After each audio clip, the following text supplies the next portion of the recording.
पहला स्टेप है जो गिवन इन्फॉर्मेशन है,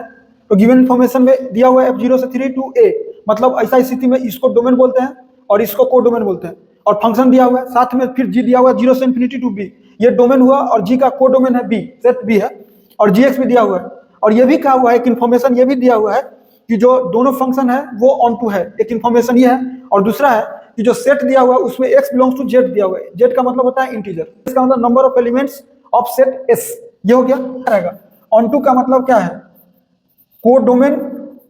इज इक्वल टू रेंज, ए वही होगा जो रेंज होगा, क्योंकि ऑन टू का मतलब ही यही होता है। तो हम सबसे पहले एफ का रेंज निकालते हैं और वही को डोमेन हो जाएगा। तो यहाँ से अब हम लोग f' निकाल, इसका रेंज निकालने के लिए f' निकाले, इस फंक्शन का f' निकालिएगा तो 6x² - 30x + 30। अब 6 कॉमन ले लिए और साइन स्कीम ड्रॉ किए, तो अगर हम 1 लाख पर चेक करते हैं तो पॉजिटिव आएगा, एक बार यहाँ निगेटिव यहाँ पॉजिटिव। क्योंकि हमको कहा है कि 0 से 3 डोमेन दिया हुआ है, इसलिए हम केवल 0 से 3 में चेक किए, तो प्लस माइनस, प्लस के बाद माइनस, तो प्लस का मतलब इंक्रीजिंग ग्राफ और माइनस का मतलब डिक्रीजिंग, तो पहले इंक्रीज तब डिक्रीज, तो यहाँ पर 2 पे मैक्स हो गया और 0 पर 3 पर मीन हो गया। जो रेंज होता है एफ मिनिमम से एफ मैक्सिमम होता है, तो एफ मिनिमम दो जगह है, f0 रखेंगे अगर फंक्शन में तो ये पूरा 0 का 7 बचेगा 7, और f3 यानी x की जगह 3 रखिएगा तो 34 आएगा, और x की जगह 2 रखिएगा तो 35। ये दोनों में मिनिमम कौन होगा, तो 7, और मैक्सिमम सबसे कौन है 35, तो जो रेंज निकल गया वो 7 to 35 निकल गया, और रेंज को डोमेन के बराबर है, इसलिए यहाँ a बिलोंग्स कितना हो गया, एक कांसेप्ट हो गया,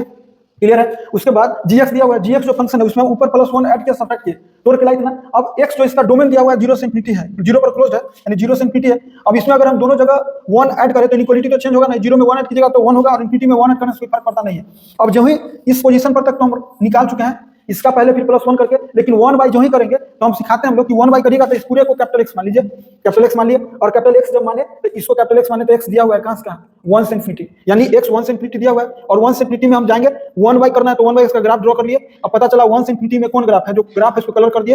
कलर किए, और 1 पर क्लोज्ड है तो ये क्लोज होगा और इसके कॉरेस्पॉन्डिंग ये होगा, यानी 0 से 1 हो गया, यानी इसका रेंज निकल गया कितना, 0 से 1 ओपन,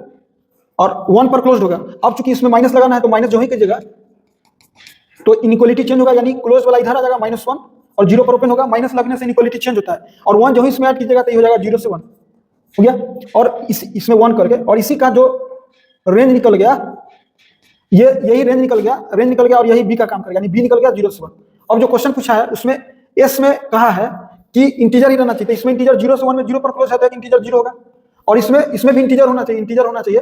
तो 7 to 35 में इंटीजर 7, 8 से लेके 35 तक। अब जैसे कोई कह दे कि 7 to 10 के बीच में इंटीजर बताइए, तो 10 - 7 3 होगा, लेकिन एक एक्स्ट्रा करिएगा, 7, 8, 9, 10 तो 4 हो गया। इसी तरह 7 to 35 में कोई इंटीजर पूछे तो 35 में 7 माइनस कीजिए तो 28, एक एक्स्ट्रा तो 29, और 0 ऊपर से, यानी एनएस कोई फाइनली कितना होगा, तो 29 इसका और 1 इसका, तो यानी 30, तो इसका आंसर कितना होगा 30। थैंक्स।